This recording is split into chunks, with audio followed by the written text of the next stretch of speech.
Hello everyone and welcome to Political Paradigm. I am Terry Ikumi. Now as we look towards the 2023 general elections, we turn our attention away from the presidential election and focus a little more on the subnationals, the state governments. My guest today is the Executive Governor of Nasarawa State, His Excellency Governor Abdullahi Sule.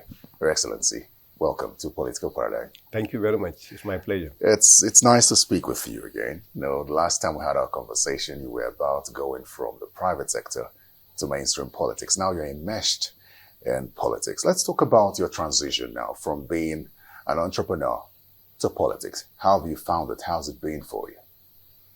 Well, thank you very much for having me. And it is indeed more than 4 years now since we met. And it is a situation of give and take. You know, every time you have something, you have its own advantages and disadvantages. You have some ups and downs, you know, but so far it's been exciting. I ran away from an opportunity where I was actually turning 1 naira into 2 naira. You know, profit making was at the back of my mind.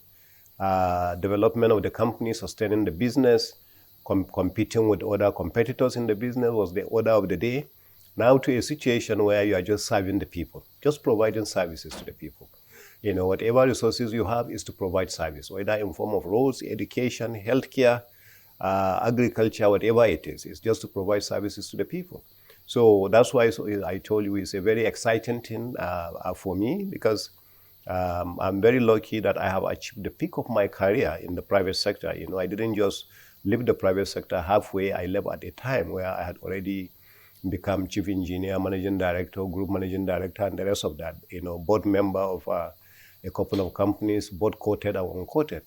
You know, so I already achieved maybe the peak of my career. So it was an opportunity actually to transit. And when I transited, it's been a very exciting one, but something that you are learning something new every day. I want to ask you this question. How have you found politics specifically? Because the general notion is that Nigerian politics is relatively dirty and was somewhat different from what's practiced outside this country. I recall a professor who said that the political science or the politics that's taught in schools is different from what we're practicing in Nigeria. How have you found it?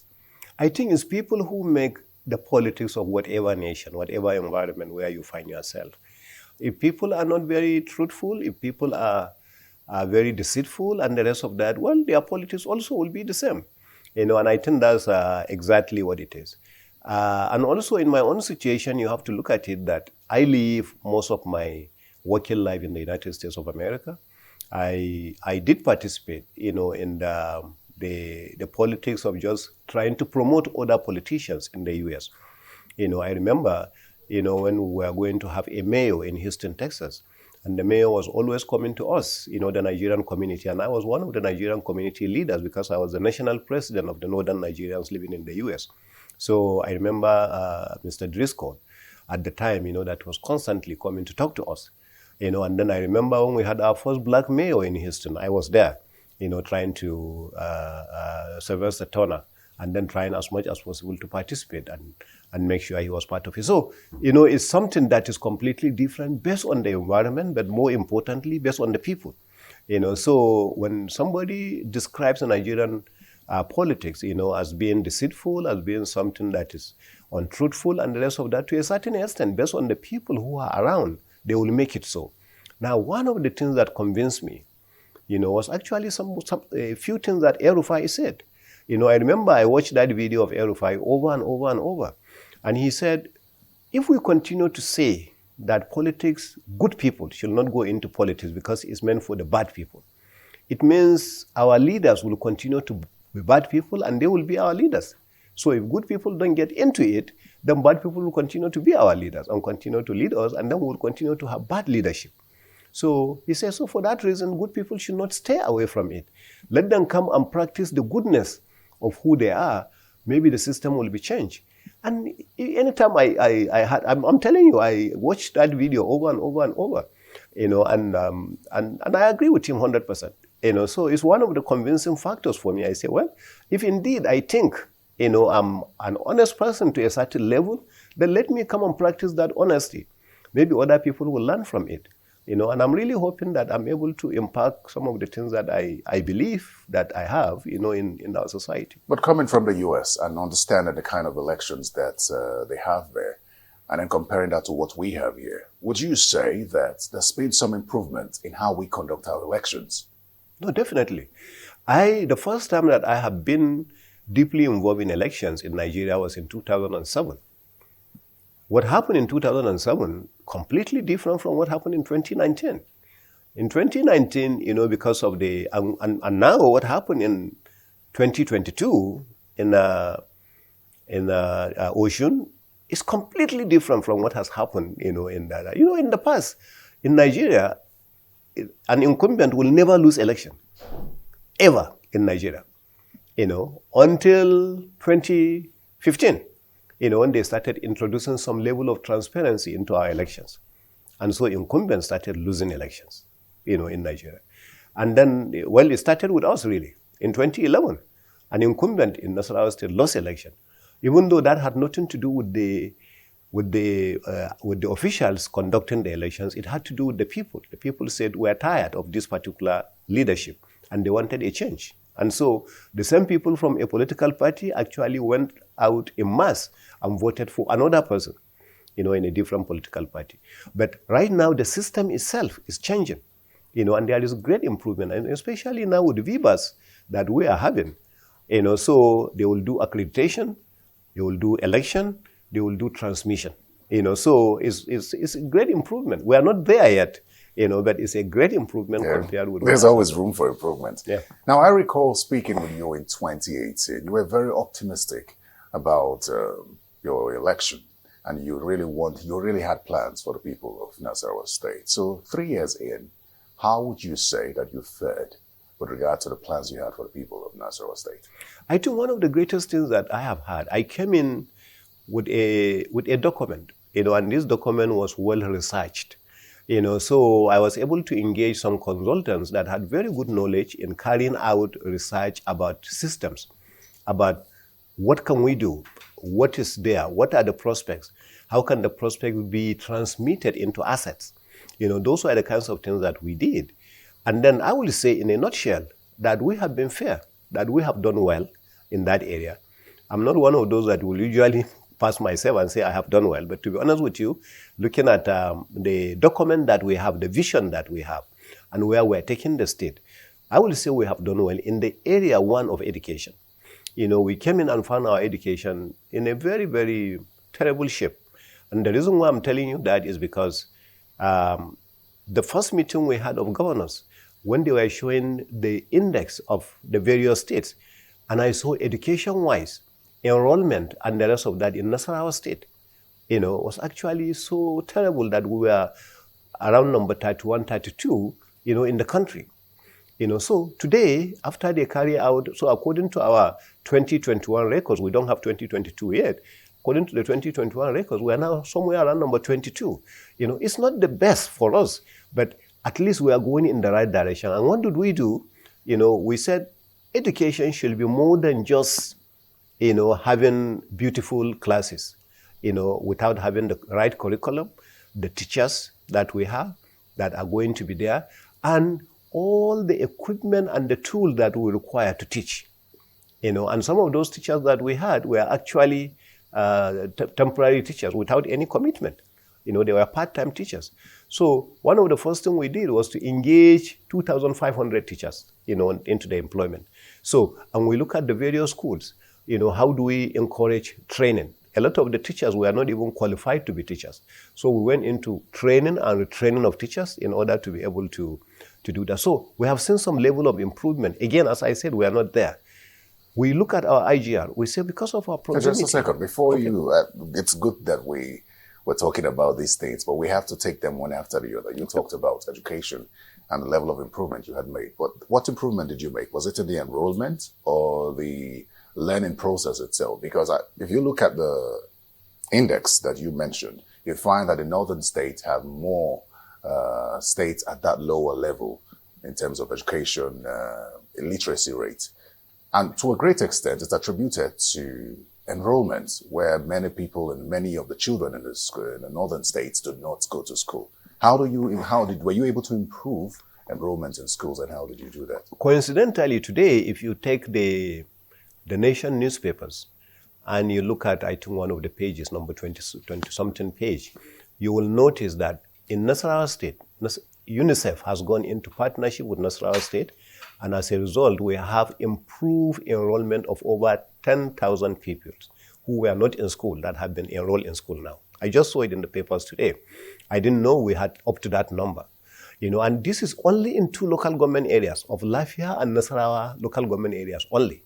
Because we decided to buy into this initiative of the UNICEF and then say, let us try that in these 2 local government areas. Because one, Nasarawa local government area is huge since it has 15 wards. It is the largest local government in the state.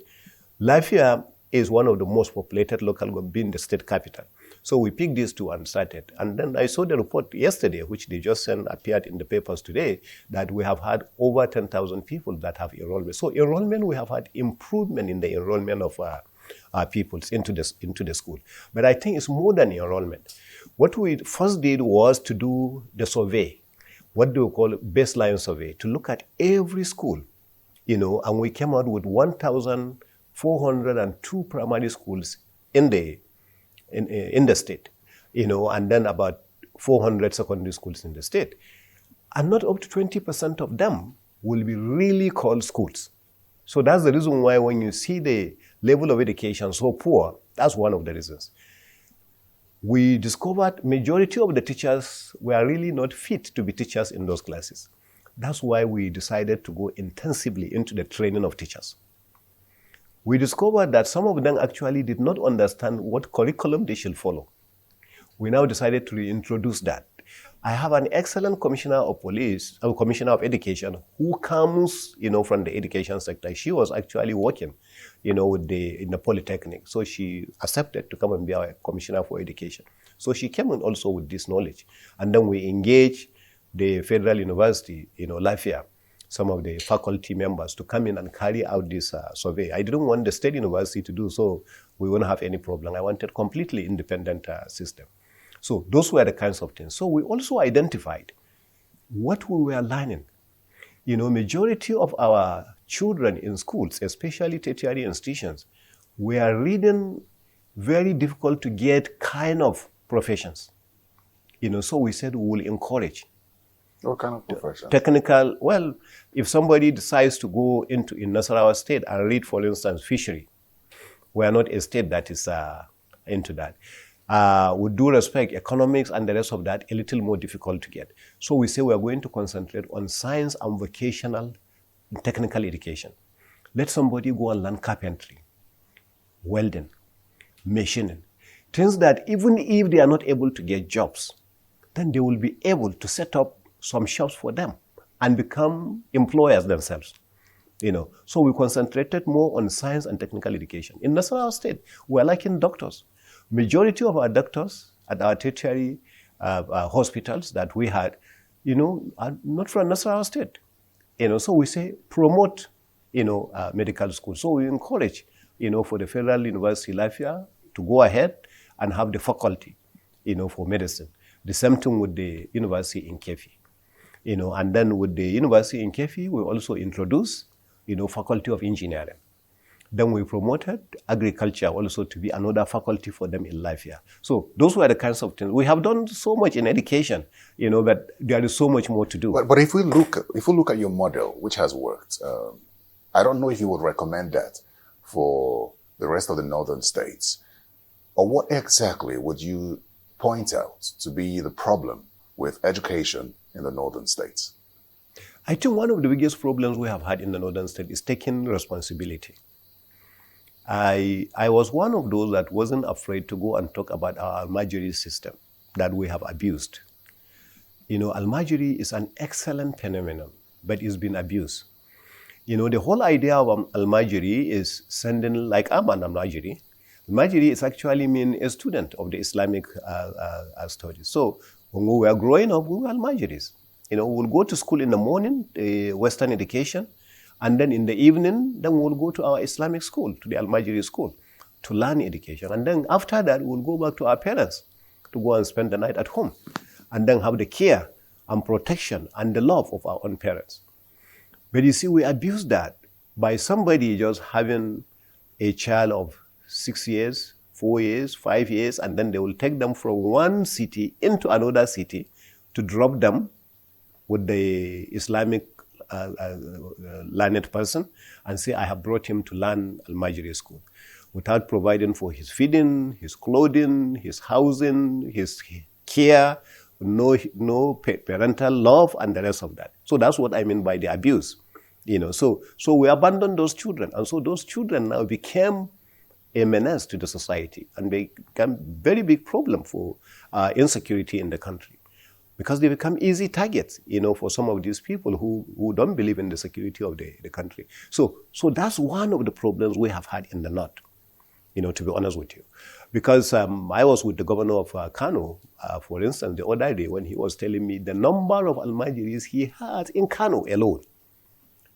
So which means people that he had that whose parents, the children don't know even where their parents are, some of them, because they were brought at the ages of 5, 6, and some of them now are 15, 16, they don't see their parents. So they become a problem to society. And so that's part of the problems we have had in education in the north. We do the best we can to encourage that. I'm not saying that we don't have them in Nasarawa State. We have a lot of Al-Majiris in Nasarawa State. We are doing everything possible to see what we can do with them. Sometimes during the COVID, we had a meeting of the northern governors. We decided to find out where their parents were and send them back to where their parents were, and then reunited them with their parents. We got a lot of criticism all over the place. At the end of the day now, a lot of them have come back. In fact, I think in life here, I have received more that came back than even the ones we sent out. I think they came back with a lot of anger that, okay, we are coming back.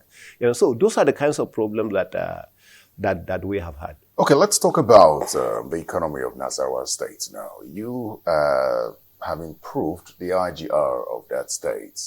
And it makes me ask this question, and it's related to the ease of doing business in Nasarawa State. As a businessman, someone who's worked in the private sector, what sort of experience did you bring, or what did you do to improve the IGR of Nasarawa State and the ease of doing business? Well, number one, we set up our own committee of ease of doing business. We bought into the system immediately based on my knowledge. Based on my background, I do understand clearly, what a true investor needs. In Nigeria, we have the real investors and then briefcase investors. A real investor is the one that has long-term ambition. I'm coming in to invest in your state, in that, and then we grow together. Not somebody who is only interested in him coming in to buy 1 or 2 things tomorrow, he leaves and then he's gone. That's not a true investor. So I understand what a true long-term investor was looking for, and we approached them, we encouraged them to come. And we made their coming a little bit easier. Unlike in the past, where somebody will now go, Ministry of Lands, to go and start acquiring land, go to Niger to go and get certificate, now go to the Ministry of Establishment to go and get this. So we now concentrated everything into one institution, one agency called the Nasarawa Investment Agency, and say, just come to them if you want to set up a business. They will be responsible for registration. You want land, they will assist you in the acquisition of the land. You want awareness of the community where you are going to do agriculture, because we are more of an agricultural state. You will do that. Or you want to be closer to the federal capital because of our proximity. You want to invest in some real estate, they will help you. So it's a one-stop shop. You go there and they will be able to guide you and help you and do that. And we keep promoting the state, every week. A lot of people don't know why we are on TV every week trying to do that. It's trying to tell the true investors who we are, what we are doing new, and why we want them to come in. Because I truly believe it is only the private sector that can drive the economy effectively. I keep saying government has no business being in business, because in most cases, government are bad managers of businesses. The main people who will drive business is the private sector. So you as a government, you provide them with the necessary atmosphere, with the infrastructure they require, with everything. Then you can make your money as government once they begin to make money. But more important than money, you can create employment for your people. You can create opportunities of development for your own people. You can make your people more independent, by making sure that they have one kind of business to do. So you have the economic independence, and then also you have the development independence. So those are the kinds of things that we continue to promote, in Nasarawa State when it comes to that. And we're using our experience. But when you talk about creating employment, Nasarawa is still in the top 10 states with the highest rate of unemployment. And it's been 3 years since you've been there, despite the fact that you've been able to attract investors. That hasn't changed. Why? Two major reasons. Number one reason why it has not changed and is not likely to change fast is most of the companies that we are bringing are long-term gestation companies in the agriculture. It takes them a little more time before they reach their peak, for employment. The second biggest problem is the attraction. Being with our proximity to the federal capital, according to the records of the population, is Karu local government that has the border with the federal capital is the capital with the highest number of new people coming in there every day. So you have more families. An average of 3 families move into Karu local government daily. No other local government in Nigeria is having that kind of attraction. So when you are having more and more people, today, when we went to do the registration, and in fact, Karu local government is being used for this trial census of the population commission that they are carrying out today. And what they are seeing is humongous. They are seeing a local government alone that has population more than what is actually stated as the population of the state. Those are the kind of numbers they are saying. So when you are seeing that, you will be making a lot of efforts, but our efforts are not catching up with the number of people that are moving in. But we are not discouraged. Today when I fly in a helicopter on top of Karu, you spend close to 10 minutes, of your trip, into Abuja in Karu local government. So those are the kinds of things that we see. When you are just going on the highway, from Abuja here going towards Kefi, you just pass the highway. But believe me, on top of that highway, from here to the right is roughly 15 kilometers of houses that you will find. From here to the left is roughly 15 kilometers of houses. This is what we are getting in that. And that's why you won't know the time when you leave FCT entering into Nasarawa State, because the whole places have merged together. People are building houses in the swamps. They are building houses on the rocks. They are building houses. So that is what we are seeing. That is development, and we are not able really to catch up. I'm more even interested in catching up with the development, with the providing of water, electricity, and the rest of that, than actually that of employment. Because all of these people believe that they can move. Well, there are industries coming up in Nasarawa, so we move into Nasarawa. We have, but the industries have not matured to the level that can actually accommodate these people. So when they come, our unemployment jumped up. So I do agree with you. It's not changing. In fact, it's getting worse. The reason is because you are having more people that are coming constantly. And so is this beyond you, or would you be taking another approach to it? No. Because you had talked about the industries and how it will take a while before employment will be addressed through those industries. However, do you have temporary employment measures in place as well? Your first question is whether I'm overwhelmed and I'm thinking that there is no choice. Definitely not. We strongly believe that the more we keep encouraging, more and more companies to come in and to do that. That's how Lagos was built. Lagos also was built not by sending people away, not by saying that no, but by attracting the people and there are companies that are really looking for the people, because people is also market. So there are people who will believe that, okay, now that they have that population, I can set up this confectionery company there, I have business there. Now that there are this number of people, I can set up this company to making beverages. Now is a big business. Now, so as more people continue to come, we also continue to promote more and more industries, to come in. And I think this stretches your infrastructure as well. And I'm wondering how you're able to focus on infrastructure development and then still bring down the debt profile of Nasarawa State, specifically the domestic debt profile, because I recall that in 2018 it was about 85 billion and it's at 54 now. How have you been able to do that? Does this have anything to do with the increase in IGR? No, I think, when you mentioned the IGR that we had, since we came in, as far as we are concerned, we try as much as possible, not to go into domestic debt. We have tried so much not to go into that. Since we began to see improvement in the IGR, we say, okay, we will live within our means, and we kept doing that. I remember a meeting I had with the minister last week. The minister said, why are you not taking debt?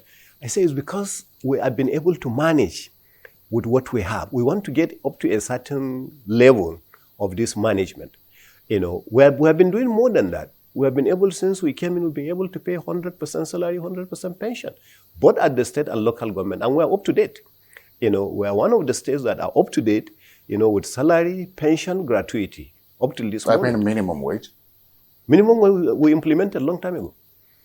We implemented minimum wage about over a year ago, that we implemented. We are still talking to them about incremental. We haven't done incremental yet. But as far, we have done even promotion, at the state level, something that they had not seen for close to 10 years. So, because one of the areas, when we are having improvement in revenue, then it is better for people to see, these revenues. And that has not stopped us with all the developmental projects that we are having. I think another issue that's of concern to the people of Nasarawa State is insecurity. I recall that the deputy governor had mentioned that there was an influx of bandits into the state. How are you addressing that? We address them in different capitals. And every time I talk about insecurity, the first thing I usually remember is to show great appreciation to Mr. President Muhammadu Buhari, GCFR. There was never a time that we have had security challenges and I approach him and he will not attend to it immediately. And then we will have some level of respect. I know Nasarawa State also was very lucky to get some attention in the sense that Nasarawa has proximity to the federal capital, and a lot of these bad people that were coming in, their target were probably not Nasarawa State, but Abuja itself. So they decided to have a stopover in Nasarawa State before they attack Abuja. So as a result of that, we have had a lot. Today, we have been able to have the mobile police training school in one of the most dangerous places that that actually exists in Nasarawa State. And so the bad people are not there. And that's the same spot where the vice president, the deputy governor himself was attacked and his policemen killed, some 2 years ago. So we have had that. Then the military special training school also going on. They call them special forces. Also headquarters in Nigeria, situated right in Nasarawa State. That is helping. So we have had some presence of that. But within us, one of the things we did was to make security a responsibility of everybody. So we have had several meetings where our community leaders, our traditional rulers, religious leaders, and all the security agencies, we always had so many meetings together. And then we say, this one, what role do you play?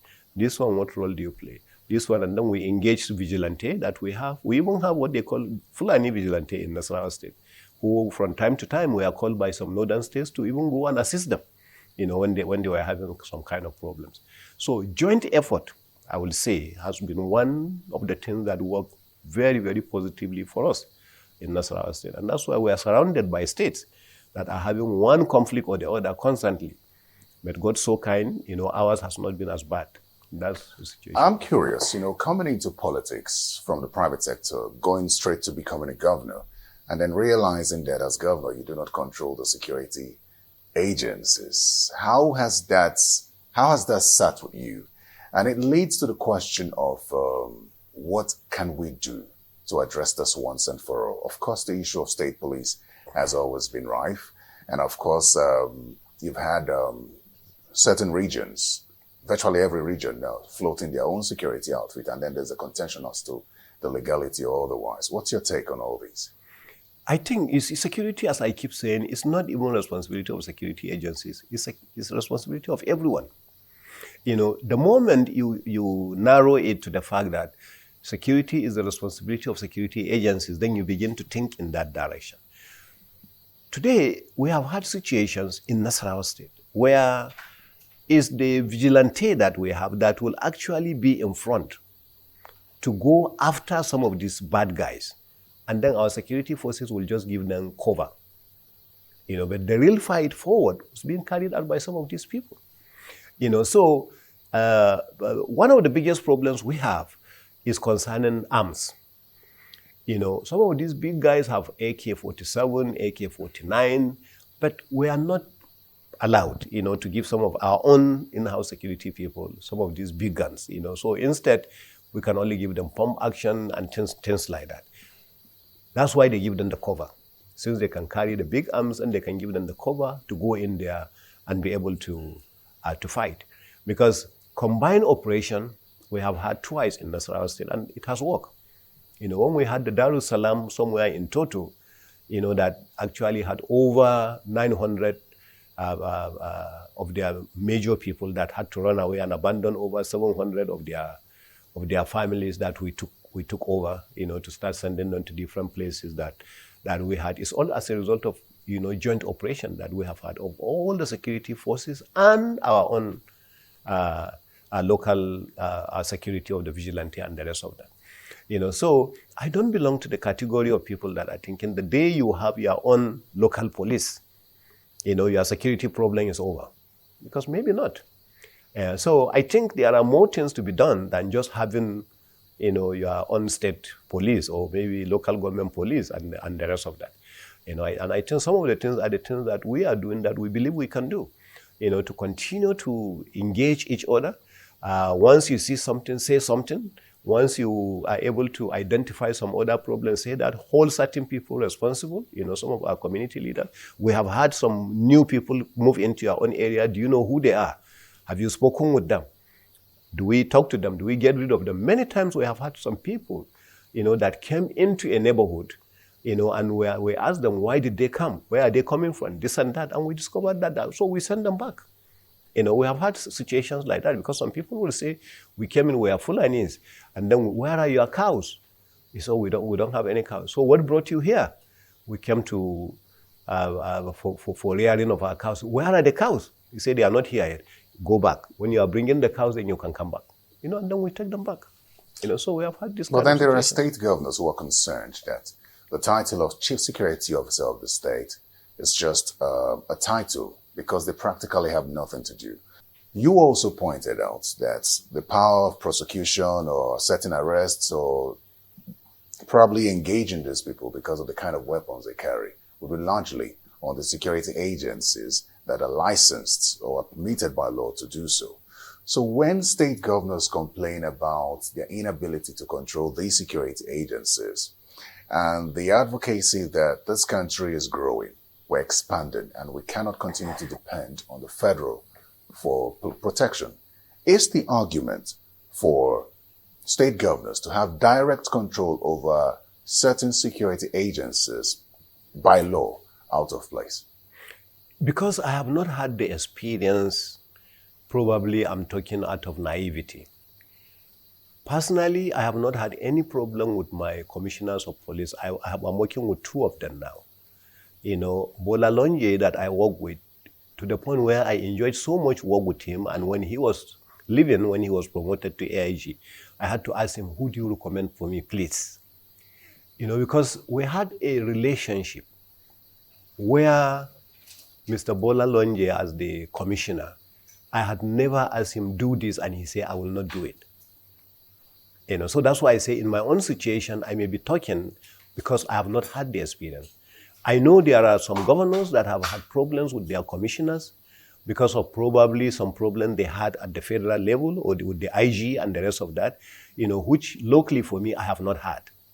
So that's why I say, so you have to excuse me when I'm talking about some of these things, is because I have not had that kind of problem. And that's why I keep saying, it is no longer, if you have the police alone as your own destiny. I mean, well, the Southwest that you are talking about that had this, has the problem actually been solved in the Southwest? I live in the US for my education and for most of my working life. In the US, it's not even state, city had their own police. In fact, I remember in our school, Indiana State University had our own police. They call them ISU police, and the rest of that. So, it goes to that level. But you see, US is different from Nigeria. You don't take one environment and just plot it into another environment and expect it to work. The same thing with our politics. That's why I started with the politics that we have. If we have not made up our mind that we are going to be honest enough to run the politics, well, our political situation is continuously going to be erroneous. So it's the same thing with the police. Okay, let's talk about politics in Nasarawa State now. It would seem that you're having a smooth ride. I don't know if you are, but are you concerned about 2023, considering the fact that the PDP is beginning to gain grounds in Nasarawa State? We'll find that they are aligning now in the PDP in Nasarawa State. Are you concerned about that, or are you still confident going into 2023? I think I've just asked a general question, not necessarily because you are aware that PDP is gaining any ground in Nasarawa State. I don't think PDP is gaining any ground in Nasarawa State. I don't think there is anything different. As a matter of fact, the same candidate that PDP had in 2019 is the same person that is contesting against me now in 2023. So I think it's not a question of gaining ground, but it's a question of, for us in APC, whether we are losing ground or whether we are having some internal issues, which is normal for a ruling party. Everybody wants to be part of the successful ruling party. And so we had a lot of people that have actually moved in from it's the other way around. We have had so many big guns that left PDP to join our party. But then you mentioned that the internal wranglings are expected. And that's where I was going. I'm glad you said it yourself, because I think for some persons, the concern of whether you and the two former governors of the state, former Governor Tanko Amakura, and now the former governor and APC chairman Abdullahi Adamu are all on the same page in the APC, considering that it was widely reported that your preferred candidate was Tanko Al-Makura for the office of the chairman of the party at the time. Well, every time you have two people contesting for a position, you either remain quiet or you be bold enough to say, I believe in this particular one. I don't belong to the category of being quiet, to be on the fence. I belong to a category of justifying my position. I have known Abdullah Adamu far longer than Tanko Al-Makura, far longer. I knew Abdullah Adamu as a child. I was a child when I knew who Abdullah Adamu was, in the 70s. Abdullah Adamu happens to be from Kefi. I'm from Gudi. So our own relationship is even family related. We know the families. The families know each other. I grew up with my best friend in the technical school, younger brother of Abdullah Adamu, Tanimu Adamu, before he died. So that's how far I know Abdullah Adamu. But you see, we came to a situation politically where, and I've always loved Abdullah Adamu. I have never had any problem with him. I still don't have any problem with him whatsoever. But when we came politically, Tanko Al-Makura supported me to be the governor because he was the governor. And so he supported me. So when he came forward and said he was interested in being that, I now came out to say I was supporting him. By the time Abdullah Adamu had come in to say he was interested, it was difficult for me to say, let me abandon Tanko Al-Makura and now jump on the same ship with Abdullah Adamu. So one thing I can assure you I never did was to campaign against Abdullah Adamu when he was running. But I had always campaigned for Tanko Al-Makura. And during the campaign, sometimes I will come across people who will say, we wish you are campaigning for Abdullah Adamu because we prefer Abdullah Adamu to Tanko Al-Makura. And I never say, no, don't go for Abdullah Adamu. I had always say he is also my father and he's a good guy. Do you think he's steering the ship of the APC well, considering the fallout of the 2020, of the primaries so far, with many people walking away from the APC because they're dissatisfied with how it went? We also saw how the presidential primary almost went with the statement from him. And in recent times, he's been talking about people leaving the party, and he's talked about how we cannot force people to stay. If they want to leave, they leave. And that has also generated reactions, with some saying that at this stage, after the primaries, there should have been some reconciliatory moves to keep some people in the party. Well, in the state, the first thing we did was to set up a reconciliation committee. When he visited me as his governor during the Salah about a week ago, I also politely advised that we should do that. We should do the same at the national level. And we should try to pacify people, try to bring about people to come in. But you see, the statement he made, there are situations with politicians, there is nothing you can do whatsoever. If they want to leave, they will leave. Yesterday, I was actually in the studio, in China studio, when I saw in the news, a sitting senator from Akwa Ibom was actually leaving to go to YPP, not even APC or any of these other parties. So the gentleman had done his calculation and realized that he was leaving PDP, which we all see as a much stronger, much bigger party, and then going into YPP. So this is what the guy said. That has nothing to do with APC, has nothing to do with Abdullah Adamu. So I think our politicians, because of our own environment, will always find their own reasons. But I do agree with you, and I have done it in Nasarawa State, that the moment they are post-primaries, you must have some reconciliation efforts, which we did. We set up a committee already, and they are going around doing that. But outside what the reconciliation committee is doing, individually, some of us are talking to some of those people that we strongly believe are aggrieved. But I mentioned to you, when you mentioned whether PDP was getting stronger, and I said a lot of people from PDP, like somebody like Gaza, a sitting member of House of Reps, who came in and he couldn't make it in APC. We had to find a way to pacify such a gentleman. Somebody like Dr. Kibu, very strong pillar, one-time member of House of Reps, also in PDP. He left the party with all his group. When he was leaving, was a very huge event, and came to our party and wanted to be a member of House of Reps. He couldn't make it. I had to find a way to pacify him. So those are the kinds of things that you see, but it's not because PDP was getting stronger. In fact, it's the other way around. It's the people that left PDP that came in and they wanted to make it in our party and couldn't make it. It's my responsibility to find a way to this is beyond the PDP. It's more about the chairman. You had said that you tried to get him to set up a reconciliatory committee or engage in some reconciliatory moves, at least to keep people within the party, which is the right thing to have done, following the fallout of the primaries, which didn't seem to favor a lot of APC members. But so the concern now is it too late for something like that? No. So what would you advise that the chairman of the party? No, the chairman of the party is by far more experienced politician than I am. All I could do, I didn't say I'm getting him to do that. All I said was that I was advising the party. And by the way, you know how he came in, right? As a national chairman. He started as the chairman of the reconciliation committee of the APC at that level. So he's somebody who is highly experienced in the area of reconciliation. And he knows when to set up reconciliation committees. But you see, for us at the various states, we don't have to say we're waiting for chairman. We have to do that. Mr. President himself invited all the senators who were getting ready to decamp and met with them. He didn't wait for the national chairman.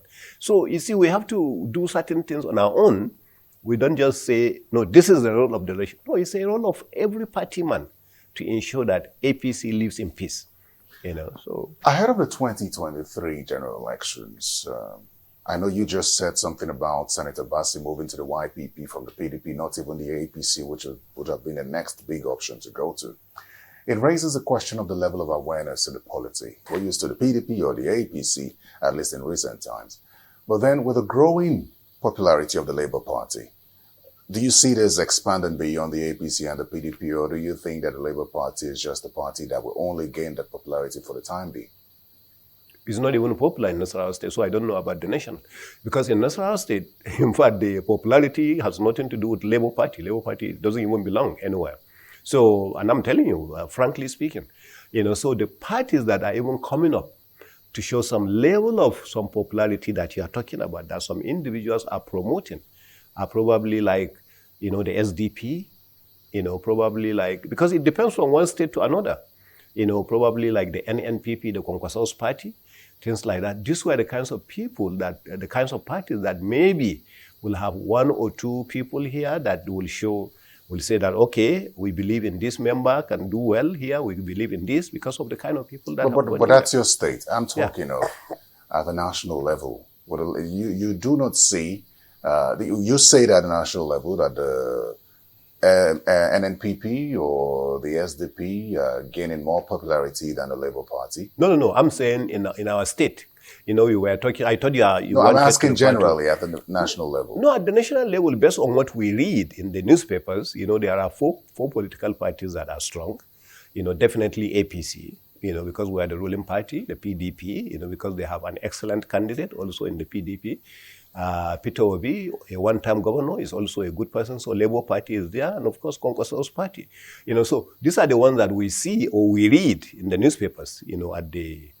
At that level. So I think it's going to be like that. But most likely, if you look at all these candidates, with all sense of humility, the two candidates actually are at the top. Which two? Asuwaju and Atiku Abubakar. You're writing of Peter Obi and Kwankwaso? I'm not writing them off, but they will find it very difficult to break through because going in, they will do very well.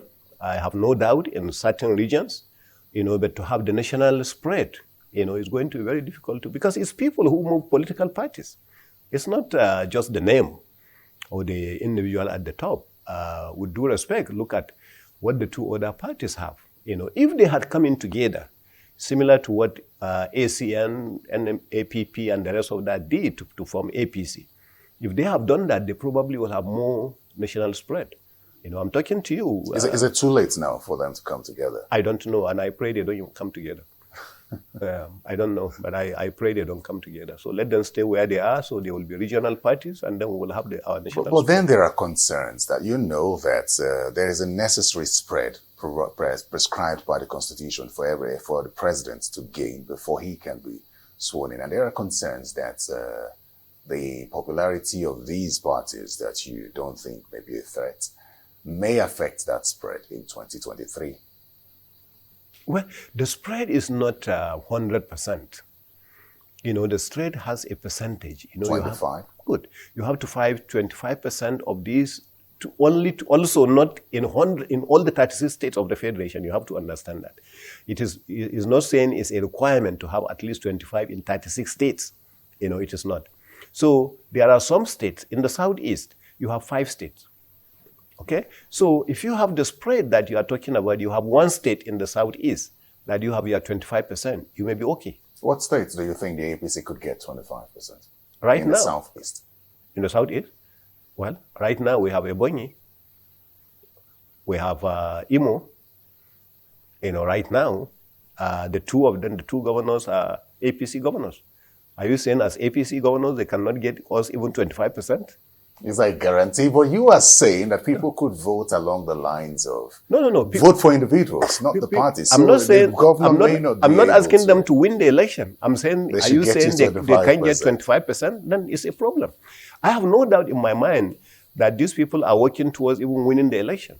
So in the process of working towards winning, they get 25%. That's fantastic. All right, great. When some persons look at the Osun governorship election and the outcome, there are those who say that considering a free and fair election in Nigeria, it will be really difficult for the APC to win in 2023, especially at the federal level, at the presidential level, considering the state of the nation right now. Do you think that the APC, in a free and fair election in 2023, with a level of agitation and dissatisfaction across the country, would still win the presidency? This dissatisfaction that you are talking about is going to go also just to a certain number of people. Majority of the people, what I notice, starting from my state, and I'm seeing it nationally, majority of the people who are saying, well, I'm not going to vote for APC. They had never even voted for APC anyway. And forget about Muslim ticket. Even if you have brought 2 Christians, they will not vote for the party anyway. So these are the kind of people talking. So if you say you are going to bog yourself down to say that, oh, I'm not going to win election because of that, these people never ever will win for you. I was with Tinubu last night, when he was he said there are 2 categories of people, that are talking this way. There are actually Tinubu haters. Yesterday I had that terminology, from him. He said there are Tinubu haters. They hate Tinubu anyway. Whatever Tinubu does is no good, And then he said there are APC haters. Whatever APC does is no good anyway. So I have had it. And I say, okay, well, Your Excellency, I also learned. Maybe I have the same in Nasarawa State. So I think the problem really is that we have to go out and look at the realities. Yes, we have economic challenges in the country.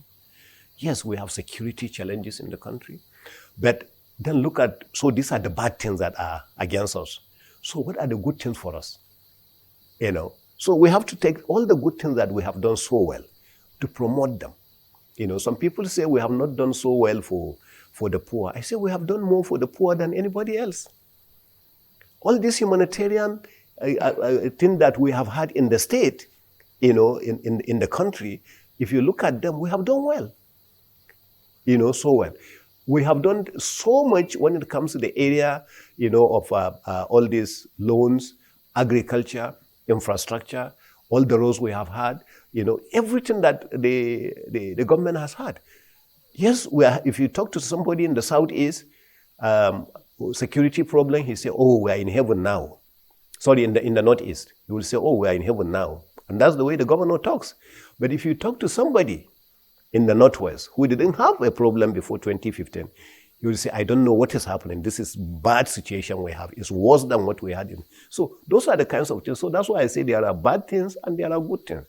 So you don't bog down to say that because of the bad things you can get re-elected. So you have to promote some of the things we did. Maybe APC will do everything possible. What did we do to eliminate the insecurity in the southeast? Maybe we have to apply that in the northwest. So those are the kind of things. But when you talk about impacting the poor so much, you find that it was under this administration that Nigeria became the poverty capital of the world.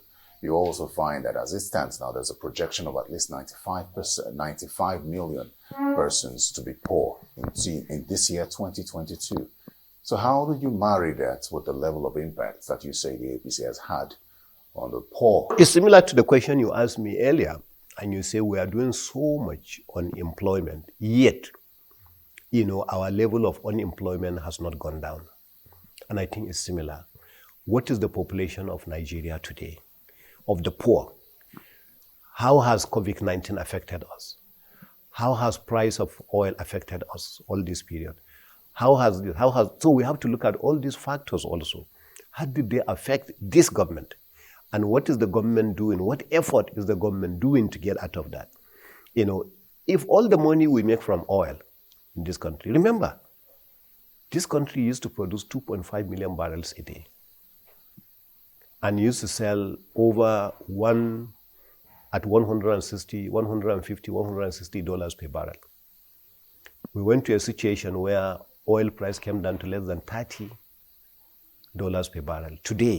Today, as I'm talking to you, we are producing less than 1.3 million barrels a day. Is it the fault of this administration or the fault of the society? Or is it there was a time, even when we produced the 1.3, there was nobody to buy because of the global economy and the COVID-19 situation that we have had. So I think every one of these points we pick, we can actually explain and say, this is what has happened. This is what is happening. This is what has happened. This is what has happened. And this is what we are doing. What was our situation last year? What is the situation today? So I don't want to let the cat off the bag. So all these things we are ready. We are putting them together. We'll display them to the Nigerian people. I will not ask you about the Muslim ticket because I know where you stand on that already. You've already said that it's not an issue. However, I'll ask you this. With the state of the nation now, does it appear to you that there's a high level of disunity in this country along religious and ethnic lines? Well, they have always been there. Now, what has this government tried to do to bring people together, rather than allowing it to continue? I think that should be the point. Not that we are divided, we are that. I was living in Lagos when there was fight about killing Hausas in Lagos. It didn't start in APC era. I was there, right there in Lagos. The concern now is whether there exists a high level of disunity in the country based on religious or ethnic differences, and also ties to the question of if that does exist, would a Muslim ticket not further disintegrate this country? Here's why that question is apt. You recall that in 2015, even the APC candidates did say that the Muslim ticket option was shut down because it wasn't okay. And at the time, it would seem that this level of division was not existing as much anyways. So why would it be necessary, or why would it be okay to push for that now with this level of division in the country? I always say that I don't want to be the one defending a Muslim ticket, because Asuwaju, being our presidential candidate, has the right to find somebody that he feels comfortable with, that he feels can give him value, that he feels understand with him, that he feels understand his vision, shares his vision, that he feels will be more loyal to him and work with him and things like that. So they are all his own responsibility, not ours, not the party. It's his own responsibility. And he took that decision. And when he took that decision, as party men, we have the right to continue to defend the position for our party. And that's what we are trying to do. Now, coming back to the question you asked, if it was not done in 2015, why now? Easy. 2015, APC was trying to actually make its headway for people to even know the party. It was not time for APC at that time to start any new experiment. You can't go when you are a new party, you want to take off this to go and touch an area that you strongly believe that some people may misunderstand you. So when the APC in 2015 said they were not going to go with Muslim ticket, it's clearly because it was not the right time for APC to do that. Because being a party that was just formed, is just coming in, and it was just being accused, identified with one sect of religion, then you go ahead and come up with two this. And so it was not the right thing. But I think after a while now, people understand that APC is no longer a religion of the Muslims.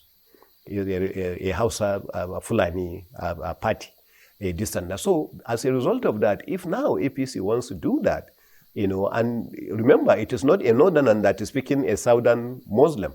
It is actually a southern Muslim that is speaking a northern Muslim. So it's completely a different ballgame. Your Excellency, Abdullahi Sule, thank you very much for coming to speak with us on Political Paradigm. Thank you so much. I really appreciate it. You're most welcome. Well, that's Political Paradigm today. Thank you very much for your time. I'd like to remind you that you can catch this episode again and past episodes on YouTube. Just search Political Paradigm. Also, you can go to channelstv.com for more. I'm Terry Ikumi. Goodbye.